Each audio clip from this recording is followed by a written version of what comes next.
ये एक घटना नहीं है, ऐसे सैकड़ों उदाहरण आपको मिल जाएंगे और ऐसी सैकड़ों घटनाएं हर रोज आपके साथ होती हैं। तो हमें जरूरत है प्रोफेसर विलक्षण रविदास जी जैसे लोगों के साथ खड़े होने की, उन्हें बचाने की, उनके लिए न्याय की आवाज उठाने की, उनके लिए आंदोलन करने की, प्रोटेस्ट करने की।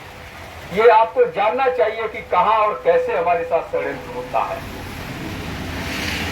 आपको पता होना चाहिए, जब मैं छोटा था तो मेरे ताऊ जी ने एक कहानी सुनाई थी। एक बात, कहानी क्या थी, एक ब्राह्मण का खेत था, उस खेत में ईख था। ईख जानते हैं, गन्ना। हमारे यहाँ पहले गन्ना बहुत होता था, आजकल जो सब बर्बाद कर दी सरकारें। 2-2 4-4 साल हो जाता है, गन्ने की फसल का कीमत नहीं मिलता है, पैसा नहीं मिलता है। तो गन्ने का फसल बर्बाद कर दिया, किसान को पूरी तरह बर्बाद कर दिया। तो 4 दोस्त जा रहे थे, अलग अलग जाति के थे। मैं नाम जाति का नहीं लूंगा, कोई कहेगा कि पता नहीं हमारी जाति का नाम नहीं लिया है, हमारी कर ले दिया, बहुत सारी चीजें होती हैं। तो 4 अलग अलग जाति के दोस्त थे, उनके भी खेत वहीं पर थे पड़ोस में। तो उनका गन्ना खाने का मन आया, तो उन्होंने कहा चलो खाने की चीज है, इसमें क्या आपत्ति। तो उन्होंने गन्ना तोड़ के खाने लगे। तो पंडित उधर से आया, उसने कहा एक से, अरे तुम तो हमारे मिड़बई हो, पड़ोसी हो, व्यवहारी हो, तुमने तोड़ा कोई बात नहीं, इसने क्यों तोड़ा। बाकी 3 को बोला तुम तो हमारे पड़ोसी हो, लेकिन इसने क्यों तोड़ा, ये तो थोड़ा दूर का है, बड़ा जाति का है, इसके यहाँ तो पानी भी नहीं पीते हैं। तो तीनों खुश हो गए। उसको उसने बहुत तोड़ा ऊपर से नीचे तक, उसी गन्ने से साइड में हो गया। दूसरे का नंबर आया, उससे कहा भाई तेरे यहाँ भी हम खाते पीते नहीं है, तुझे देखने से तो हमारी अथैन हो जाती, दिन खराब हो जाता है, तेरी हिम्मत कैसे पड़ गई गन्ना तोड़ने की। ये 2 लोग तो वो है, हमारे यहाँ काम भी कर देते हैं और हमारे यहाँ इनका खान पीन भी चलता है। तो वो 2 फिर खुश हो गए, 4 को नहीं समझे, उसने उसको भी तोड़ा ऊपर से नीचे तक, दूसरी साइड वो भी अपने चले गए। तीसरे का नंबर आया, उसने कहा वो तो जो है हमें भैंस का दूध देता है, रोज सुबह हम उसके यहाँ दूध लेने जाते हैं, खाने को दिखता है, लेकिन तेरा तो हमारे साथ कोई रिश्ता नहीं है, तेरे हम कुछ नहीं लेने जाते हैं, तेरी हिम्मत कैसे पड़ गई मेरे खेतों में घुसने की। उसको भी पीटा और लास्ट में वो बड़ी सीन वाले की भी साथ हुआ। चारों को उसने अलग अलग करके अच्छे से पीटा, जबकि चारों एक साथ थे। अगर चारों मिल जाते तो वहां का सीन था वो अलग होता। तो ये है षड्यंत्र। इस तरह से षड्यंत्र लगातार होते आए हैं और होते रहेंगे। जनगणना को लेकर के डॉक्टर साहब ने विस्तार से आपको बताया, तमाम तरह के षड्यंत्र जो उसके साथ हुए कि किस तरह जनगणना को नहीं होने दिया गया है, इसको लेकर के आपको विस्तार से बताया। तो हमें नहीं लगता कि उसको रिपीट करने की आवश्यकता है। लेकिन मैं एक बात जरूर कहूंगा आपसे, जब तक सेंसस नहीं होगा, कास्ट सेंसस जब तक नहीं होगा, तब तक सच बाहर नहीं आएगा। आप और हम ये कभी नहीं जान पाएंगे कि किस देश में किसकी संख्या ज्यादा है और कौन अवैध कब्जा किए बैठा। अवैध कब्जा जानते हैं? अवैध कब्जे का मतलब होता है कि आजकल जैसे यहाँ पर आप कोई ठेली लगा ले गरीब आदमी, तो सरकारी पुलिस वाला आके उठा ले जाता है कि अतिक्रमण कर लिया है। लेकिन जो पूरे देश पर अतिक्रमण किए बैठे हैं चंद मुट्ठीभर लोग, उनकी कोई भी अतिक्रमण को हटाने के लिए तैयार नहीं है। क्यों? क्योंकि वो शासक जातियां हैं। जो अवैध कब्जा है, 5 से 10% लोग जो 90% संसाधनों को दबाए बैठे हैं, इस देश को, देश हमारे पुरखों ने बनाने का काम किया है। इस देश को रहने लायक हमारे लोगों ने बनाया, हमारे पुरखों ने बनाया। कोई देश केवल सीमाओं से देश नहीं बनता है। आप समझिएगा कि आप जिस गांव में रहते हैं, अगर उस गांव से सारे लोग कहीं दूसरे गांव में शिफ्ट हो जाएं, तो क्या वो गांव गांव रह जाएगा? वो गांव गांव नहीं रहता है। उसी तरह कोई भी देश जब भी होता है जब उस देश में नागरिक रहते हैं और नागरिकों को उनका समान अधिकार दिया जाता है। क्या आपके हिंदुस्तान के अंदर, इंडिया के अंदर, भारत के अंदर, आर्यवर्त के अंदर, जम्बूद्वीप के अंदर जितने भी नाम होते हैं, लगभग हम लिए हैं, और भी होते होंगे नहीं पता, क्या समान अधिकार सभी को मिला हुआ है? क्या समानता का अधिकार है आपको? क्या सबके साथ समान व्यवहार होता है? जालौर में ताजा घटना, एक बच्चे को पानी पीने के नाम पर मार दिया जाता है। हर रोज ऐसी घटनाएं आती हैं। तो ये क्यों है? क्योंकि कुछ लोग, मुट्ठी भर लोग 90% संसाधनों पर काबिज हैं। उनके पास देश की 50, मुश्किल से 100 लोगों के पास देश की 70% संपत्ति है। तो ये सारी चीजें क्लियर ना हो पाए, इसके आंकड़े सामने ना आ पाए, ये चित्र साफ ना हो पाए, इसलिए सेंसस को नहीं करवाया जाता है। मैं सेंसस से हटकर के आपको एक गंभीर विषय पर ध्यान दिलाना चाहूंगा। सुप्रीम कोर्ट, न्यायपालिका, हाई कोर्ट, कॉलेजियम, डॉक्टर साहब ने बताया कि एक ब्राह्मण जज दूसरे ब्राह्मण जज को जज बना करके चला गया। इसका खेल क्या है? आप लोग तैयारी करते हैं, मेहनत करते हैं, एग्जाम देते हैं, इंटरव्यू देते हैं, अगर आपको चपरासी भी बनना है, लेकिन जज कैसे बनता है इस देश में? इस देश में यदि आपको जज बनना है तो आपके लिए ये सब करने की कोई आवश्यकता नहीं है। आप एक जाति विशेष में पैदा हो जाइए, पहली इसकी जो क्राइटेरिया ये है।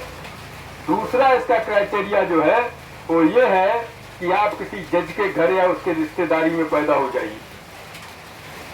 जो पहले से जज है उसके घर में या रिश्तेदारी में पैदा हो जाइए, और दूसरा एक जाति विशेष में पैदा हो जाइए। आपके जज बनने की 100% गारंटी इंडिया में होती है। आप पागल भी होंगे चलेगा, क्योंकि आपका बाप या आपका रिश्तेदार जज है, वो आपको एडवोकेसी करा करके 10 साल का प्रैक्टिस करा देगा, और उसके बाद 5-7 सदस्यों की एक कमेटी बनेगी जो जजों का एक लिस्ट बनाएगी, चयन करेगी, और वो राष्ट्रपति को भेजने का काम करेगी। राष्ट्रपति को एक आध नाम पर आपत्ति होगी तो उनको इनकार कर देगा, बाकी पर फाइनल करके मोहर लगा देगा कि ये जज बन गए। दोबारा अगर उसको लगता है कि नहीं इसको तो जज बनाना ही है, राष्ट्रपति ने मना कैसे कर दिया, तो दोबारा वो सूची भेजेगा, उसमें वो नाम फिर डाल देगा। दूसरी बार जब सूची जाएगी तो राष्ट्रपति भी उसको इनकार नहीं कर सकता। तो इंडिया के अंदर जो भारतीय न्यायिक सिस्टम है उससे ज्यादा करप्ट कुछ और नहीं है, कोई और संस्था उससे ज्यादा करप्ट, उससे ज्यादा भ्रष्ट नहीं है। न्यायपालिका के अंदर न्याय चरित्र नहीं है, या यूं कहा जाए कि न्यायपालिका में न्याय करने वाले न्यायाधीश की कुर्सी पर बैठे हुए जो ब्राह्मणवादी जज हैं, जाति विशेष के जज हैं, वंशवादी जज हैं, परिवारवादी जज हैं, उनके अंदर न्याय चरित्र नहीं है। तो इस चीज को हमें समझना पड़ेगा। जब तक न्यायपालिका में आपका प्रतिनिधित्व नहीं होगा, और न्यायपालिका में प्रतिनिधित्व कब होगा? जब कॉलेजियम खत्म होगा। कॉलेजियम खत्म कब होगा? जब आप सड़क पर लड़ेंगे तभी आपका नेता सदन में लड़ेगा। कॉलेजियम को सदन से ही खत्म किया जाएगा, तो आपको इसके खिलाफ सड़क पे लड़ना पड़ेगा, तब जाकर के ये सदन में खत्म होगा। जब कॉलेजियम सदन में खत्म होगा तब हमें दूसरा कदम उठाना पड़ेगा कि न्यायपालिका में ओबीसी SC ST का जो प्रतिनिधित्व है वो लागू किया जाए। जब प्रतिनिधित्व लागू होगा तब जाकर के आपके समाज का वहां कोई जज बनेगा। जब वहां जज बनेगा तब हम ये आवाज हमें फिर उठानी पड़ेगी कि जो ओबीसी SC ST से संबंधित मामले हैं उनकी सुनवाई बेंचेस में ओबीसी SC ST के जज ही होने चाहिए। इन्हीं कंडीशनों पर आपको न्याय मिल सकता है, वरना भारतीय न्यायपालिका का जो चरित्र है उसके हिसाब से आपको कभी भी न्याय मिलने वाला नहीं है। अगर ऐसा होता कि भारतीय न्यायपालिका का चरित्र दोगला न होता तो मिश्रा को बेल और अहीर को जेल न होता। तो जेल किसको होता? मिश्रा को जेल होता और अहीर को बेल होता। लेकिन भारतीय न्यायपालिका का चरित्र जो है वो दोगला है, इसलिए जेल किसको हुआ है? अहीर को, और बेल किसको हुआ है? मिश्रा को। चारा घोटाला का शुरुआत कौन किया? मिश्रा किया। FIR CB जांच का मांग कौन किया? अहीर किया, लालू यादव किया। लालू यादव को ही चारा घोटाले का मास्टरमाइंड और चोर घोषित कर दिया और उसको क्लीन चिट दे दिया। ऐसा क्यों? क्योंकि न्यायपालिका का जो चरित्र है वो दोगला है। और दोगला क्यों है? क्योंकि उसमें चंद जातियों, चंद घरों के लोग वंशवादी लोग वंशवादी परंपरा से लगातार जज बनते आए हैं। भारत की न्यायपालिका के अंदर अब तक जितने जज बने हुए हैं उनका आप लिस्ट निकालिए, पारिवारिक हिस्ट्री निकालिए, तो आपको पता चल जाएगा कि उसका बाप भी जज था, उसका बाबा भी जज था, और नीचे जाइएगा तो आपको पता चलेगा कि उसका भतीजा भी जज है, उसकी साली भी जज है और जीजा भी जज है। तो क्या ये लोग आपको न्याय दे सकते हैं? नहीं दे सकते हैं। इसके लिए आपको लड़ना पड़ेगा। क्रिमिलेयर के विषय में सर ने काफी विस्तार से आपको बताया हुआ है, तो मैं उस पर नहीं जाऊंगा, लेकिन दो मसले और गंभीर हैं जिनका मैं ध्यान इनकी तरफ आपको दिलाना चाहता हूं। क्यों? पहला मामला है व्यवसायिक लोन का। आज नौकरियां खत्म हो रही हैं, निजीकरण हो रहा है, पढ़ने लिखने के बावजूद भी नौकरियां मिलने वाली नहीं है। आने वाले समय में वो परिस्थितियां बन जाएंगी। तो जिस तरीके से व्यवसायिक लोन जो दिया जाता है आरबीआई के जरिए सभी बैंकों को उनकी क्षमता के अनुसार एक बजट दिया जाता है कि इसको आपको बिजनेसमैनों को देना है, जिनको व्यवसाय करना है, रोजगार डालना है, उनको वितरित करना है। वो किसको मिलता है? हमारे लोगों को तो नहीं मिलता। हमारे लोगों को मिलता है क्या? अगर मिलता है तो बताइए कि कितना भगोड़ा ओबीसी एससी एसटी का है जो देश छोड़कर हजारों करोड़ लेके भाग गया हो? एक भी नहीं है। हमारे लोगों को लोन नहीं मिलता है। और इस कंडीशन में स्थिति ये आती है कि हमारे लोग जिनके पास थोड़ा बहुत संसाधन है वो उसका इस्तेमाल करके और सरकार की सहायता लेकर के कोई रोजगार करना चाहते हैं, वो नहीं कर पाते। क्यों? क्योंकि आप जब देखेंगे तो बैंकों में अपर लेवल पर सारे अधिकारी सवर्ण जाति के, विशेष रूप से ब्राह्मण जाति के बैठे हुए हैं, जो आपको पैसा मुहैया नहीं कराते हैं, आपको मदद मुहैया नहीं कराते हैं। तो हमारा डिमांड ये है कि ओबीसी एससी एसटी के लिए जो व्यवसायिक लोन है उसका 50% कोटा फिक्स होना चाहिए। इससे क्या होगा कि जब 50% कोटा फिक्स होगा तो कम से कम हमारी ही किसी भाई को मिलेगा। हमें नहीं मिलेगा तो आपको मिलेगा, किसी और को मिलेगा। कम से कम जिसको रोजगार नौकरी नहीं मिल पा रहा है वो उस व्यवसायिक लोन की मदद से अपना रोजगार शुरू करके आगे बढ़ सकता है। दूसरा एक और है, क्योंकि हम सब लोग खेती किसानी से जुड़े हुए लोग हैं। जुड़े हुए नहीं है, हमारी जड़ ही है, हम किसान ही हैं। जुड़ा होना एक विषय है, लेकिन हम जुड़े नहीं हैं, हम जड़ हैं। तो हमारा एक डिमांड है कि बैंक को जो किसानों का जो लोन होता है केसीसी, अगर कोई किसान भाई केसीसी लेने जाता है 5,000 10,000 का जो इसको लेना है, तो 4 महीना 6 महीना बैंक वाला चक्कर कटवाता है। इस बैंक से विड्रॉल लेके आओ, उस बैंक से विड्रॉल लेके आओ, साइन कराओ, कहीं ये कागज लाओ, वो लाओ, 12 मासी बनवाओ, बहुत सारा कंडीशन होता है। उसके बावजूद भी अगर 10,000 का लोन लिया तो 3,000 4,000 बैंक खा जाता है। तमाम तरह का कंडीशन लगा के रखा हुआ है।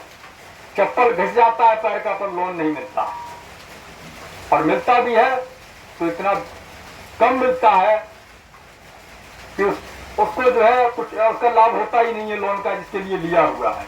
और बाद में क्या होता है कि अडानी अवानी का माफ होता है और हमारे खेत और जमीनें जब्त होती हैं। तो इसके लिए हमारी डिमांड ये है कि किसानों को 25 लाख तक का केसीसी बिना किसी शर्त के दिया जाना चाहिए, क्योंकि इस देश की सत्ता और अर्थव्यवस्था को चलाने का काम हम करते हैं। हम बहुसंख्यक समाज के लोग, हम किसान मजदूर लोग इस देश की अर्थव्यवस्था को चलाते हैं। उन लोगों का पेट हमारी मेहनत से बढ़ता है जो इस देश में शासन करते हैं। अडानी अवानी के पास अगर पैसा किसी का है तो हमारा पैसा है, सरकार के पास अगर किसी का पैसा है तो हमारा पैसा है। जब इस देश के बिजनेसमैन, उद्योगपतियों से लेकर पूंजीपतियों से लेकर के सफेद पोषों तक हर जगह जब पैसा हमारा है तो आखिर हमें ही क्यों नहीं मिलेगा? इसके लिए हमें लड़ना पड़ेगा। तो ये जो प्रमुख मांगे हैं इन पर हमें अपनी बात को रखना होगा। एक और इसमें हमने शामिल किया है, कुछ लोग ये सोचते हैं कि ओबीसी के ऊपर जाति आधार पर अत्याचार नहीं होता है, ओबीसी पर अत्याचार सर्वाधिक होता है, लेकिन वो दिखाई किसी को नहीं देता है। हमारे मैनपुरी में आज से 2 साल पहले एक प्रजापति समाज के परिवार के 5 लोगों को जिंदा जला के मार दिया गया था। पता है आपको? नहीं पता?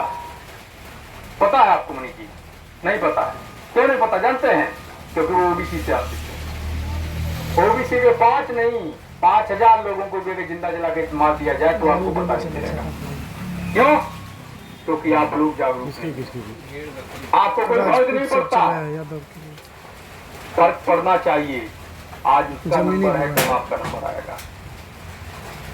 ओबीसी के लिए जो अब पिछड़ी जातियां हैं उनके लिए भी उनकी सुरक्षा के लिए जिस तरह एट्रोसिटी एक्ट है, SC/ST एक्ट का कानून बना है। क्रांतिकारी साथियों, यदि आप संवैधानिक अधिकारों, जातिवाद जनगणना, मंडल कमीशन, बहुजन महापुरुषों की वैचार की समता, समानता और सामाजिक न्याय के आंदोलन को मजबूत बनाना चाहते हैं तो हमारी आपसे गुजारिश है कि हमारे चैनल को सब्सक्राइब करें व बेल आइकन के बटन को दबाएं। वीडियो को अधिक से अधिक शेयर करें व अपनी यथासंभव शक्ति अनुसार हमें आर्थिक सहयोग करें।